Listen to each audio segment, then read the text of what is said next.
Hello, everybody out there, and welcome to another episode of the Talk That Talk Show with me, Barry Holmes. And we are here live today on Valentine's Day, a nice Friday evening. So I definitely want to thank everyone out there for spending their Valentine's Day with your boy Barry. Shout out to everybody out there that, are celebrating with their significant others. I talked about it earlier on my Twitter about how you definitely have to appreciate the support systems around you. And for a lot of people out there on this day especially, their support systems are that special person, that significant other. So, all across Facebook and all the time, you see a lot of people, professing their love to each other. And, it's definitely awesome to see. And I'm definitely happy to, that everybody, a lot of my friends out there have a day to celebrate with their significant other. Now, for me on this end, this is probably one of my first ones in a long time being a single person. And I've really, instead of, trying to appreciate that other person or that support system that might be someone else, for me personally, I've really just tried to focus on, appreciating myself and understanding that, I still am pretty dope, One of the funny things that Say had said to me a while back that still always resonates with me, so shout out to Say. But he said, Barry, don't ever forget you're still wavy, bro.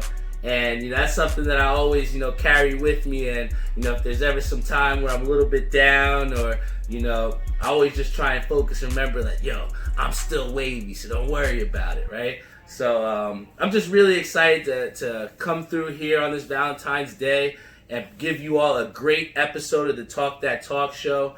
One of the things that I really want to shout out was one of my friends also in the bowling alley yesterday. And he's a real cool dude who we met here at Majestic since we transferred to the new bowling league.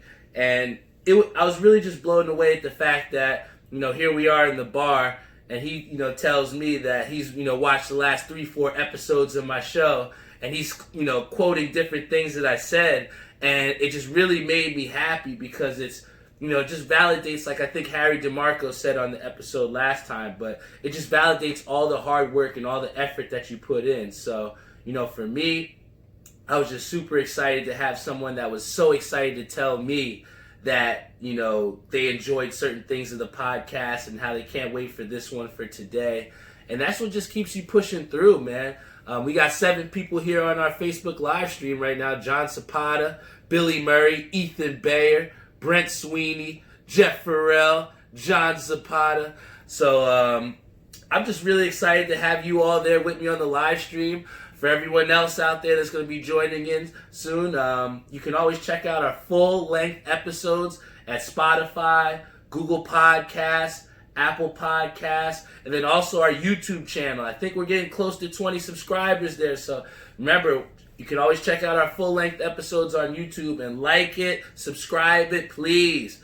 We always want to see everybody out there subscribing because, it's really been, how could I say, it's been very humbling to see how this has grown just from the first episode to now we're going on close to 50, and now we're getting to the point where we're having different guests on the show and giving you more of the content that you want to hear. Before I came on this show today, a couple people had posted some things in the Facebook thread as far as what they want to hear on the show. So I hopefully we'll be able to tackle those with my special guest, who I'm just now about to have here and invite on the show. I'm really pumped to bring him here on this show. He's a guy who I came up here in the sports industry with. Really awesome guy. I've spent, a lot of time with him talking outside of the sports world as well, too. So I'm super, super excited to bring this guy here on the show. Everyone out there, whether you're listening in Bangkok, whether you're listening in Idaho, please give a big, warm welcome to my really good friend, Bobby O'Hara. Ooh, what's up? How you feeling, Bobby? Feeling good, man. Feeling good. Let's do this. Yeah, it was finally good to have you here on the show. Yeah, man. I stopped by, crack a beer, talk some sports. I'm always down, right? Oh, yeah, man. So one of the things that I know that you do now, since you've been working with Pure Sports New York, is you have been working with MLB.com. So can you kind of a little bit talk to us about what you do at MLB.com? Well, now I'm over at NHL. I was with MLB. And over there, we did the highlights, and we cut all the different baseball highlights throughout the year. So, like over the summer, you do all the extended recaps, all the game recaps, all the different highlight reels, the pitching reels, all that stuff that goes into a game night. And now I'm doing the same type of stuff over at NHL, and it's been great. It's been great. I'm working in sports. You like what you do, and that's what wakes you up in the morning, Oh, yeah. You have your loved ones at home, and that's what keeps you going, but at the same time, your job is great. And when you love your job, then you have both things going for you, so. Oh, man. We talk about that all the time as far as trying to do the things that you love and do the things that you find that you're really passionate about. So, at what point, Bobby, was it that you really found out that you were passionate about, that you wanted to do, cover sports? Dude, we all grow up playing sports, right? I mean, whether it's in the backyard growing up or, you're at the school and then you start doing team activities. But then, not all of us are so athletic and able-bodied and blessed to eventually go pro and go finish your career and make money doing it. So, you stay around it as much as you can. And, I fell in love with editing and film and creating movies and all that stuff. So I was like, how do you mix that together? And sports editing just became, my thing. So, being behind the camera, you're with me. Yeah. Barry, you're with me on Sundays for the Giants home games and stuff, You're up in the press box living the life of luxury. Yo, he's always gassing me because when we come into Giant Stadium, I'll always say, all right, Bobby, I'm going to see you out there on the field pregame. And he's like, yeah, sure. You got to go eat your 3-course meal before you come out while he's eating hot dogs in the photo room. But, I get the front row view for sure. But, once winter hits, it's not fun. It's not fun anymore. Let me tell you, I would not mind being up in the cozy press box. We're eating our hot dogs, trying to stuff everything. Within 2 minutes before halftime's over, you guys are up there in the warm, cozy seats. So. And it's funny because, we're always it's very time pressure sensitive when we're talking about, doing game time decisions and posting content. And we're always under the gun and trying to get that content out. So I'll be rushing. I know I got about 5 or 6 minutes. I'll call Bobby. Bobby, where do I meet you? Can I get that SD disc so I can put it in the computer and upload stuff? But it's always just been a fun time covering games with you. And I'm really looking forward to the upcoming NFL season, and that my Chiefs got the dub, man. Yeah, I was happy for you. We haven't seen you since then, but absolutely, that was great. Now I know that the Giants that is our team, so we got to talk a little bit about them. Do we have to? I guess, but what do you think is from what we saw all year from the Giants, from the games that we covered, what was your synopsis of how last year went for the Giants? Last year was kind of, I feel like the management didn't have the team on the field that they want to envision, and I think it's hard for Giants fans who are just your casual fans that just tune in once in a while and they're like, this team's terrible. But I do think that the Giants do have a vision. Now, your Chiefs ran into a team in the playoffs that I actually thought might give them a really big run for their money at the end there, and that was the Tennessee Titans. Oh, yeah. And I think that the Giants want to be a version of the Tennessee Titans in their own way, where they want to bring back that pounding ground with Saquon, but run them behind a strong line and have a defense. And I think that's what Gettleman wants to bring to this team. Yeah. But he's got the young quarterback, rookie year. It's tough when you're learning on the run like that, and they just didn't seem to have the pieces on the defense, on the back end, and on the front end on the offensive line. They don't have all the pieces there yet, but I think they have a vision, and I can see it.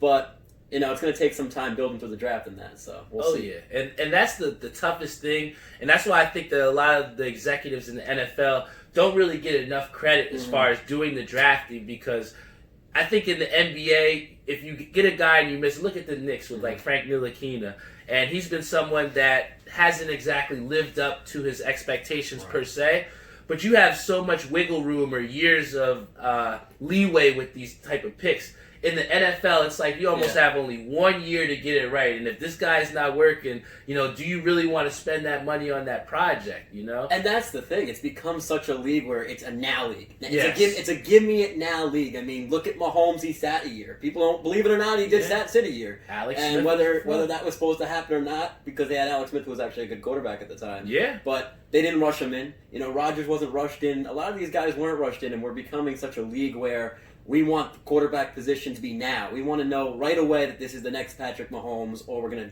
throw him out. I mean, you see guys around the league all the time. Look at Bridgewater. Yeah.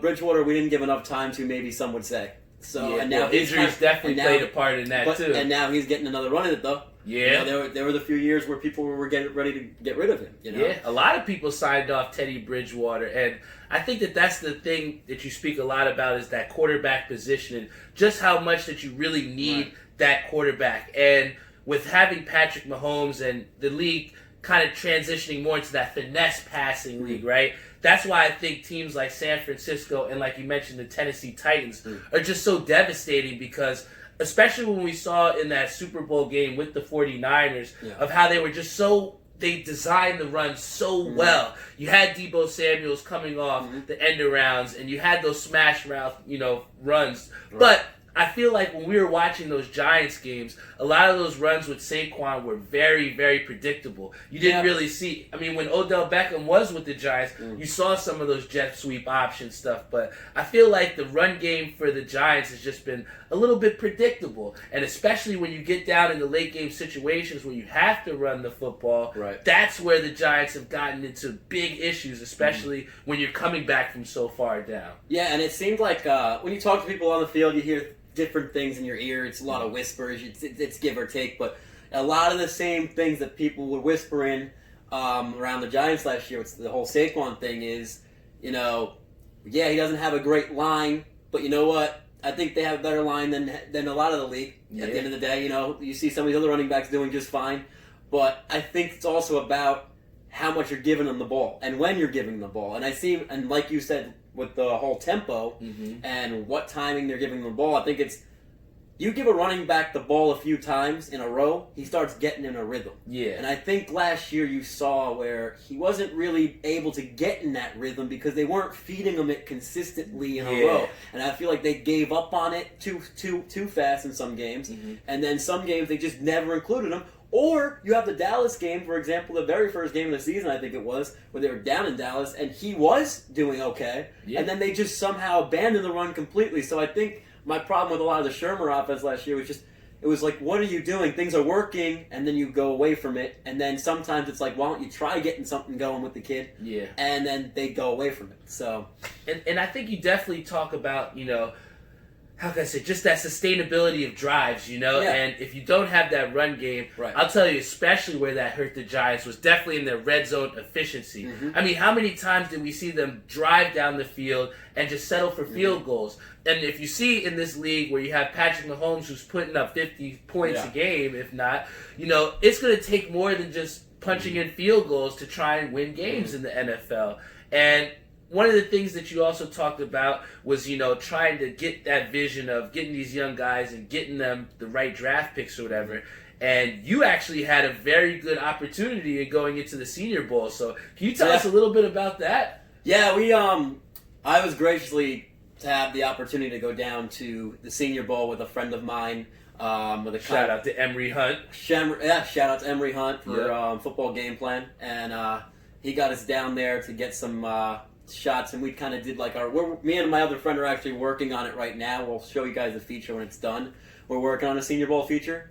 We went down there and we got some great opportunity to see some of these players up close. And you see, and we wrote this in the feature that's coming out. Okay. You see that while everyone else is home, watching to see who's going to make the Super Bowl, you see how important other events are going beyond the Super Bowl. So you're seeing all the important guys are actually down in Bama for the Senior Bowl that week. Yeah. While most people are watching, championship weekend, all these other guys, these GMs, these managers, they're all down in Bama watching to see who's going to be on the team next year. Well, we did see Belichick with his 5 rings, and right? he's down, and he was so Belichick was down there, and he was talking to Saban. He was sitting right next to Saban.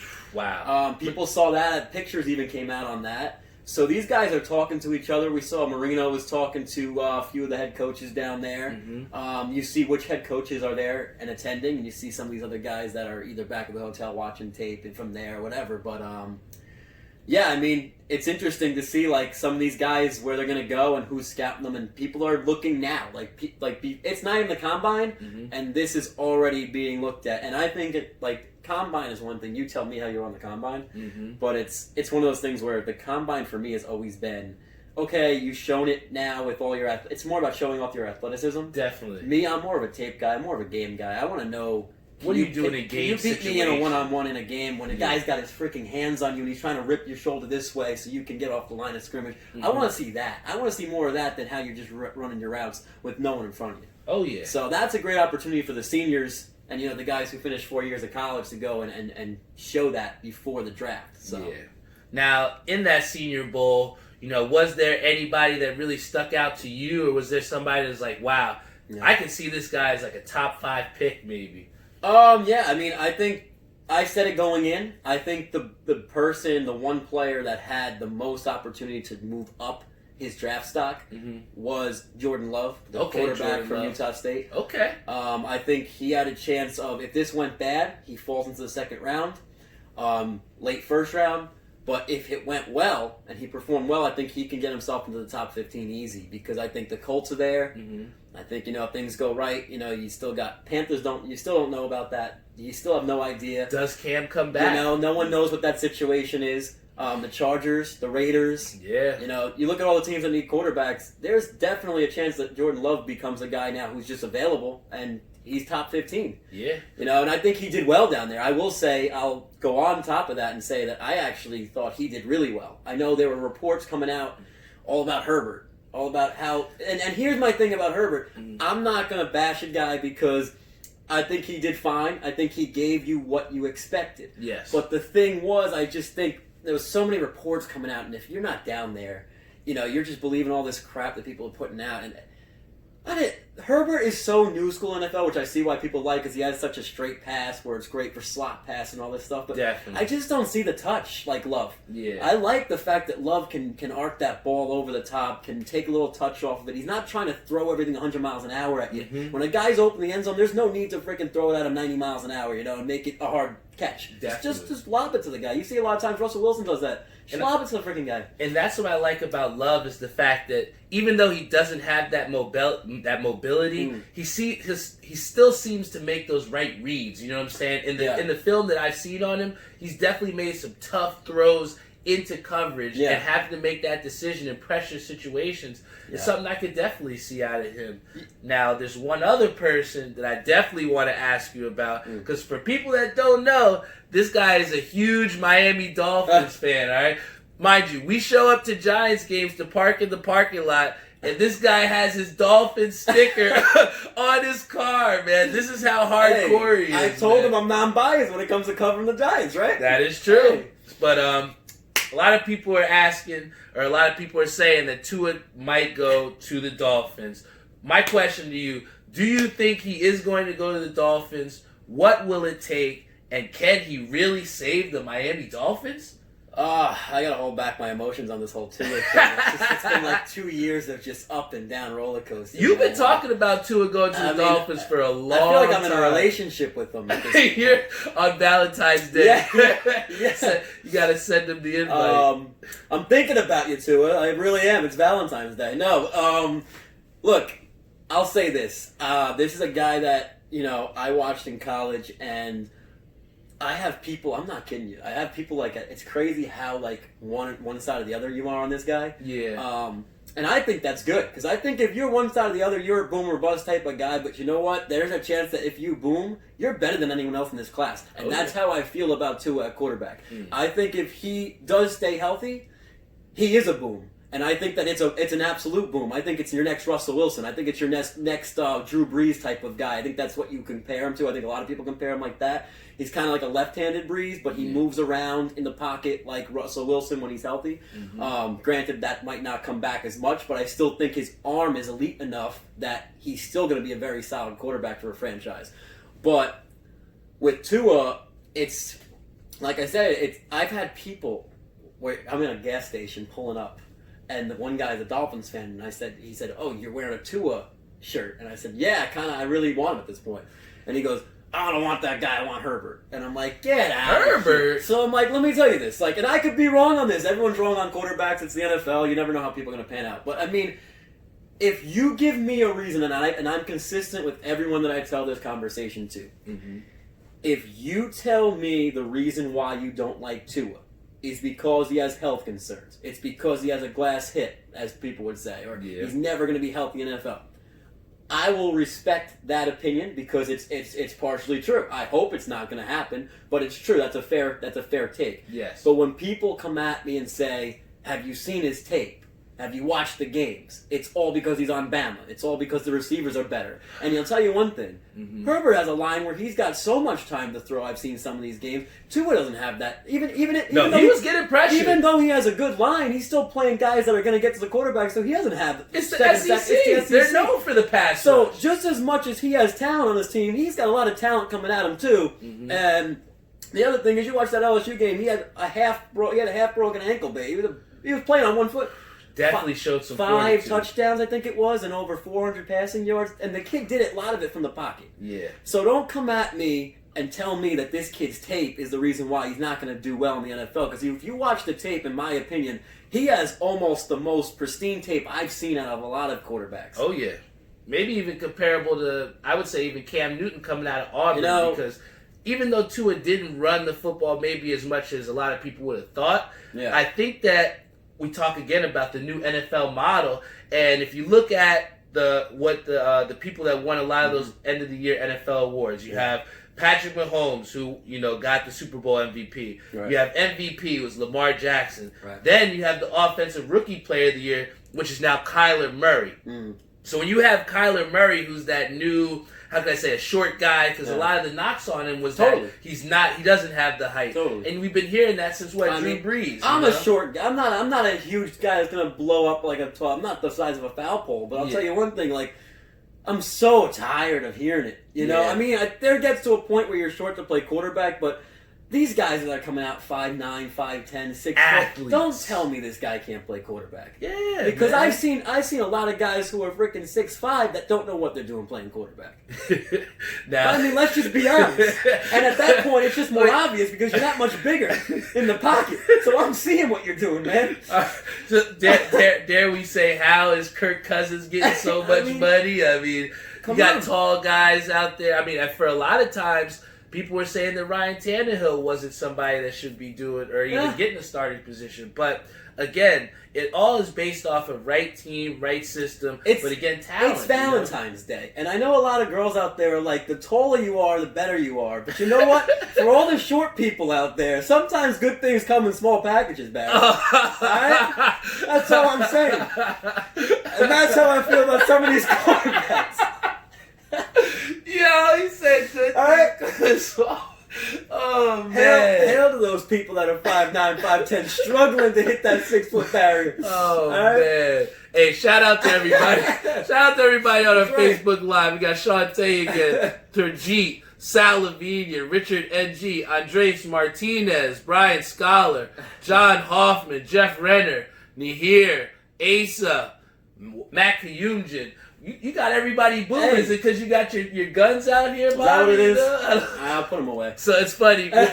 We'll be, like I said, it'll be like September, October when, the new season starts for the NFL.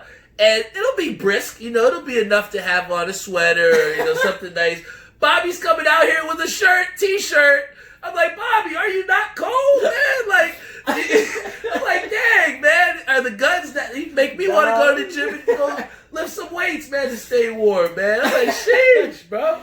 But, one of the things that I definitely wanted to ask you, one of the hot topics that we were asked about on our Facebook live stream what we got? was Did you actually get a chance to see the XFL? I saw it briefly. I didn't really see I haven't watched the whole game, but I've sat down and I've seen a lot of the play across the league, so I know what I'm looking at. Now, a lot of the things that really surprised me about it, though, Bobby, was the fact that a lot of people were watching the XFL game, even though, you didn't get a chance. Yeah. I saw some of the numbers, and they were pretty high. And I thought a really funny quote was that Johnny Manziel was asked to, potentially be in the league, and he said he didn't want to be in a league that would fold mid-season again, like I think was it the AAF that just happened before. So, do you think that this XFL is something that we're going to see last for this season, or do you think that it's a thing that's going to fold again mid-season? I don't have extreme confidence in it because it's just so hard to beat out the NFL and how big it is. But it'd be a lie to say that football is not something that people want to watch in America. That is a fact. I mean, it's a huge sport. So people want to see contact football. I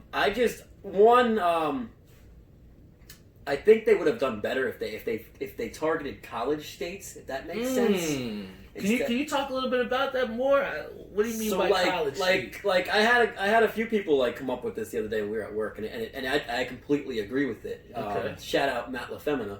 Okay. But he brought up to me, and I completely agree with this take. They're targeting major markets like New York, Vegas or Cali or major Dallas, cities, major cities. What about putting a team in Bama? Where they don't have an NFL team, they got the college ball.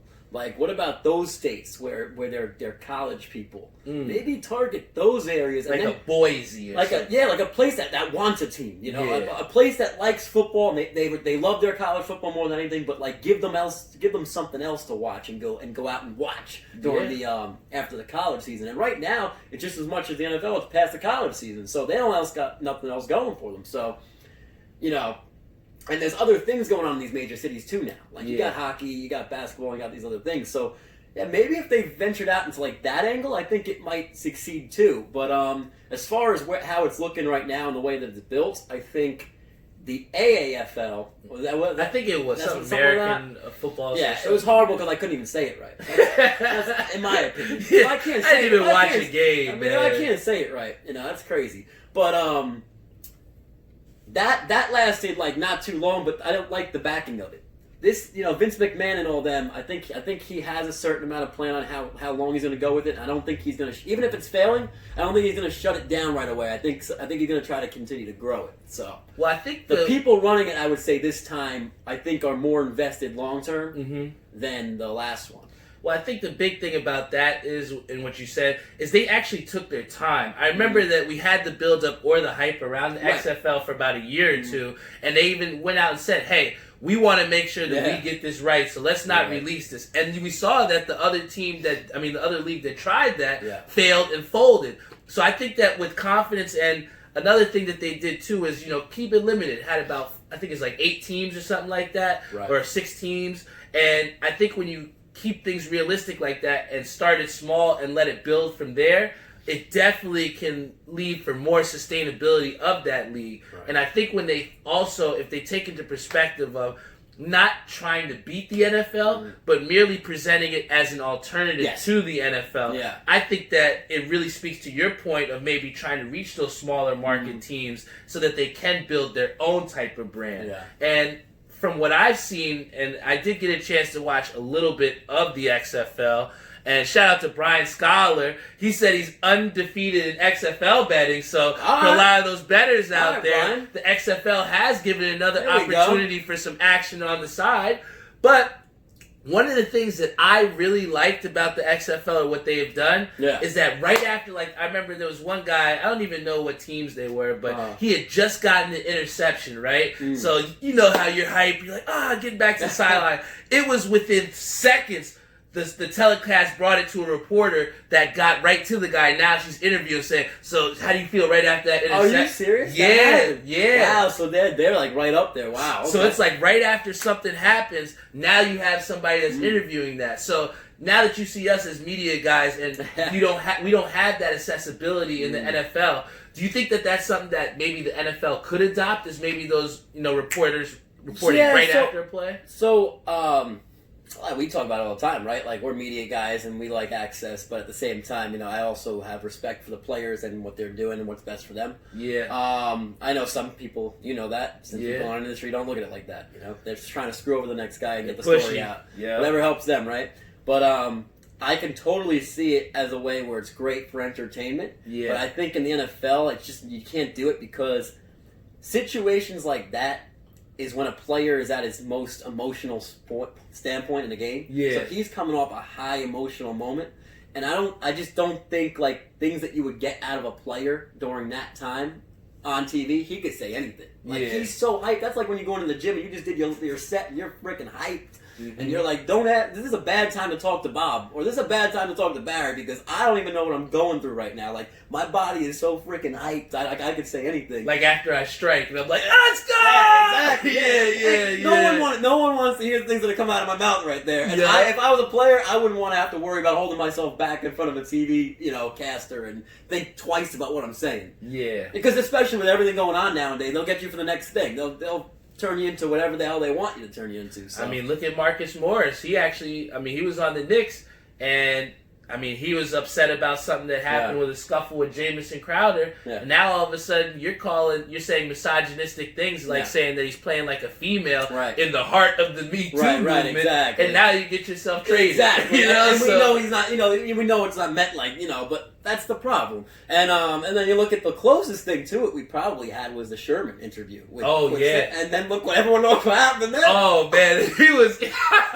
Yo, man. That was probably the closest thing we had to something like that where he picked the guy off. Yeah. Jeez.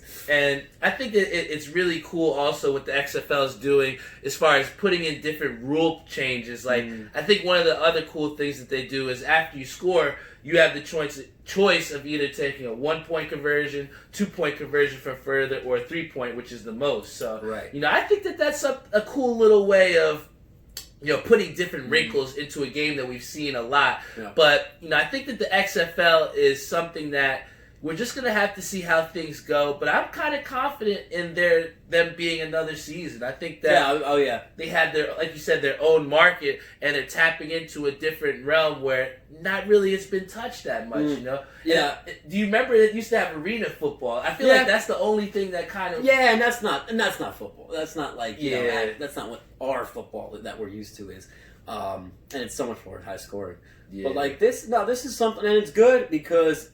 I've said it for a long time that the NFL, as much as I'm not saying I'm confident in it lasting, the NFL, this is good for the NFL. The NFL shouldn't be looking down. If you're the NFL, you shouldn't be looking down at the XFL or the AAFL because this is almost like your minor leagues, which is something that the NFL really doesn't have a good feel of. And I've been saying that for a long time, and that goes back to the whole quarterback thing where they don't have this time to grow these players because everything's right on the team. You go right to the team in the NFL. That's why the NFL drafts, for me, it's the most important one because the guy you're drafting is going to be on the team next year and he's going to be playing in the actual game. Yeah, you're going to have to pay in other sports, you don't see that really. Unless you're like one of the top few picks in hockey, you're probably not really on the team the next year playing or skating. MLB, it's the same way. You got that farm system. You grow players. People get traded that you never heard of, and then you're like, oh, crap, this guy was a freaking high draft pick. And NFL doesn't really... They have a 10 or 12-man practice squad. I don't even know what it is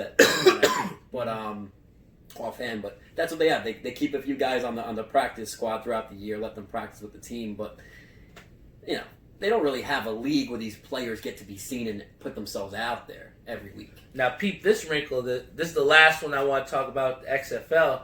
But now think about it in this time, right? So now if you're the Chicago Bears or something, right? Yeah. And you have a wide receiver that goes down, you have to try and look and maybe pick up a guy off the street or someone off your practice squad. In the XFL, they have a whole pool of players that contain and stay and maintain and get ready so that if something happens, then you pick from that pool of player. What do you think of that idea? I like it. I mean, for the XFL, I like it. For the NFL, I think there's so many good players on other rosters. Yeah. And it's just the way that a roster is built. Like, I've said it with Miami. I think you pick up a Miami running back, you're going to be fine. And I've been proving that right over and over as much as many people have. Your boy Damian Williams. I told people that he was going to be the guy who wins the Super Bowl. So shown out to be better than Kenyon Drake. But you find out, and Drake did not bad either. But I mean, my point is that team had so many running backs on the depth chart at one point. Yeah. And if they dropped him, the guy was probably a decent starter for another team who was weak on running back. So in the NFL, there's just so much talent. There's such a good talent pool that. You don't necessarily need that because someone's roster probably has what you're looking for. Yeah. To fill that gap at least. But for the XFL, it's more about. I think it's great for players like Sean Oakman, for example. We covered him when we were at Bleacher Report. I think they did a feature on him, and then he wound up having to go to jail because of that whole thing. Wow. And he was going to be a high draft pick. He was a freaking beast. You see this guy coming out of college? Look up pictures of Sean Oakman coming out of college from Baylor because that guy was an animal. Dude, his jersey was up to here, and it was just straight. Yeah, and it wasn't because he wore it tight purposely. The guy was a monster. And then he wound up having his own problems and never made it to the league. But now's a chance for him because he's still young. Where that's a guy who NFL teams are definitely watching every weekend. Oh yeah, I can tell you that right now. And that's the thing. It's you're now providing an opportunity for a lot of these guys that may not have that opportunity elsewhere. I mean, you have the CFL or you have, anything. I mean, is there another league outside the CFL? I mean, what is your alternative route if you don't make the Arena Football League? Yeah, that's pretty much it. That's what it's become.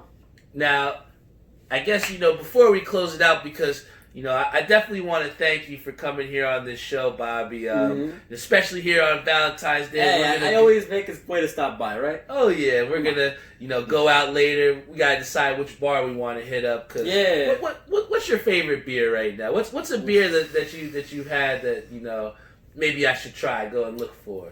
Oh man, I don't know. I'm pretty simple when it comes to beer, man. It depends what type of mood I'm in. I don't mind a Blue Moon once in a while. Really? Hey, shout out to Blue Moon. My dad loves that. Yeah, I don't mind that once in a while to throw things off, but I usually stick to Bud once in a while. The nice cold. Nothing beats a nice cold hard Bud. If it's served cold and it's right. I'll agree with you on that. And a lot of the times when I go to the bowling alley, I'll usually go with a Corona. But what I did, just to try and a little bit balling on a budget, is I've been going with the Budweiser. And I definitely have to say that I go with the Budweiser over a Bud Light, just because it does have that little bit, that classic taste. You know what I'm saying? It's one of the first beers you had growing up. So you gotta stick with Budweiser. I'm a sweet guy too, so I don't mind the ciders once in a while. Ciders? See, now ciders are a little different. That's the thing, man. I don't mind it. I'm not one of those guys who's gonna be a hard ass and tell you I'm drinking all hard liquor all the time, man. I don't mind it once in a while. I think I have. I've been a little bit traumatized by the how could I say?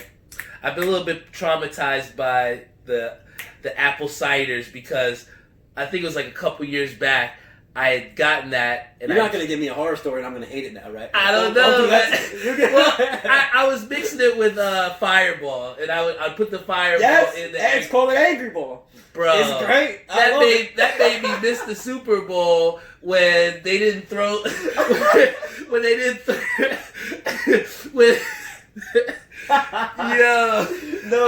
Bro, I must have slammed maybe 4 or 5. I don't even know how many of them. Maybe a whole 6-pack. But every time we were putting the Fireball in there, and those Angry Balls killed me, man. Dude. So I remember waking up. And I was like, yo, the Super Bowl. My dad's like, Super Bowl's over, man. I was done, man. Oh, dude. But on our Facebook live stream, I don't know if you've had these beers before, but my boy Brian Scholar said Pacifico. Yeah. I love Pacifico. Yeah. Maybe we'll have to try that. We'll have to try that. And then my boy Jeffrey Farrell said Founder. So I don't know if you had keep them coming. I love that. We'll go through them all. Yeah. We'll go through them all. Put your beer suggestions in that Facebook live stream, and we're going to try them out at the bar tonight. We're going to try all those out. Yeah, we're drinking.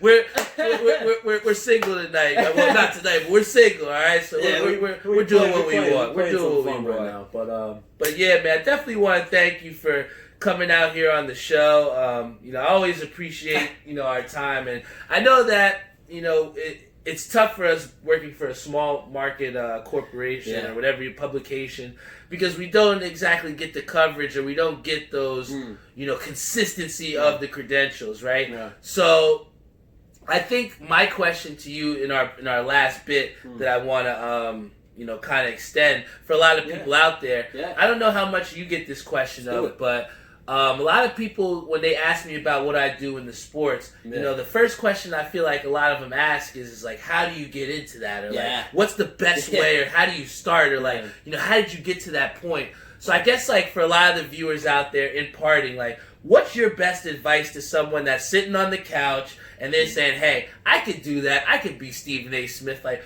what is your suggestion? Or how do you feel like someone should start if they want to get into sports media? Do it.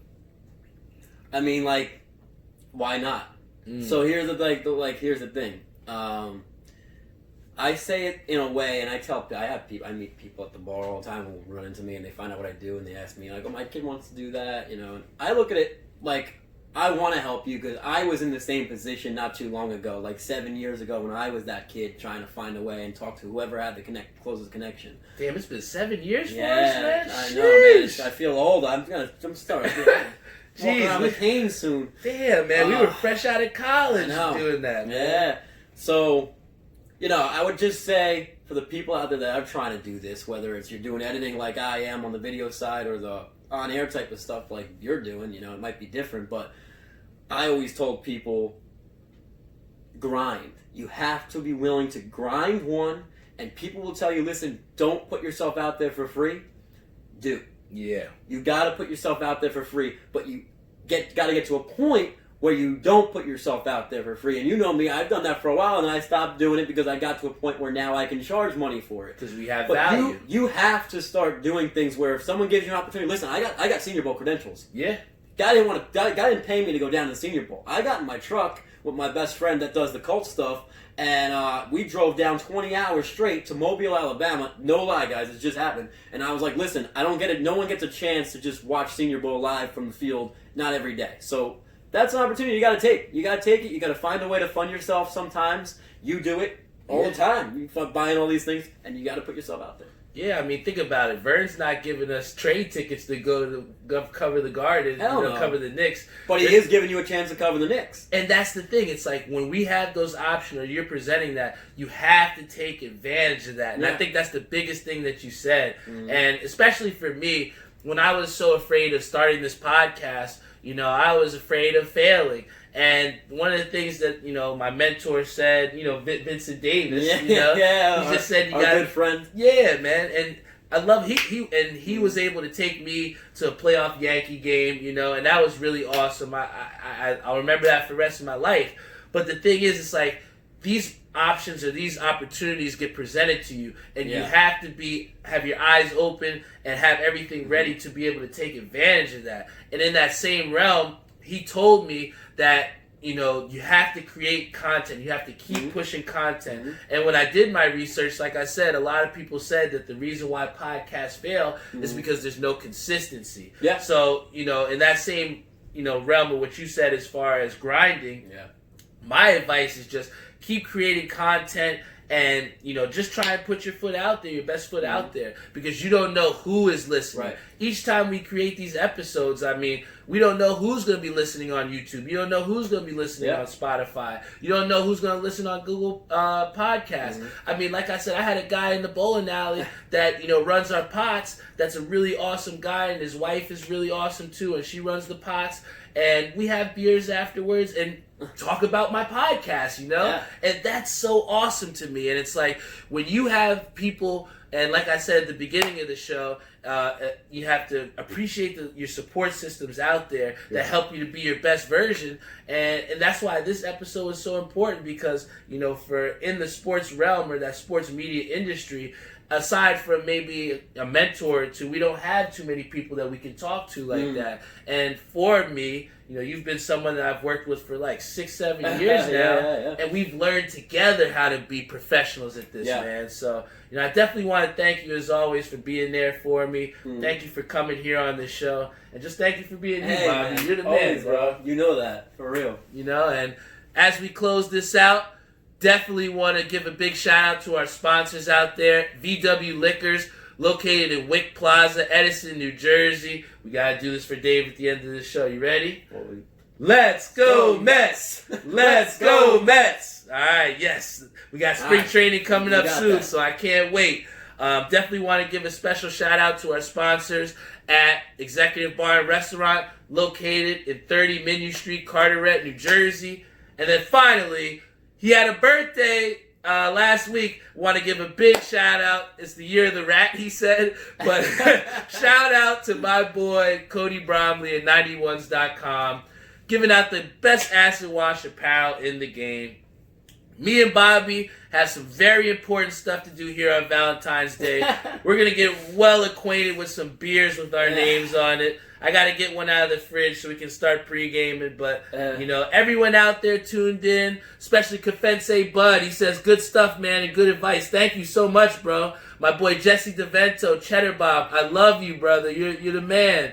I'm just so grateful that each week, and especially on a day like, Valentine's Day, where a lot of people are out there with their significant others, we had so many people here on the Facebook live stream that just want to listen to, a little conversation. Hey, sometimes Valentine's Day just gets way over people's head. No, my advice is, you got yourself a girlfriend, you got some significant other, why don't you take care of them the rest of the year? And then you don't have to worry about so much all these people. I'm not kidding you.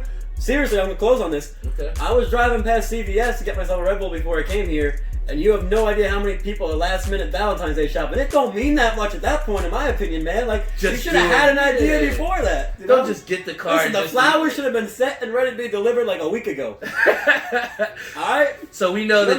This is why Bobby has the swag. This is why he has all the female photographers going crazy, aside from him pulling the guns out, right? Hey. But, definitely my parting advice also on Valentine's Day that Savion Gaynor told me, remember, you're still wavy, all right? That's right. Even though you might be single out there, you're still wavy, all right? Our name is Barry Holmes. This is the Talk That Talk show. We got my boy Bobby O'Hara here. He had an excellent episode.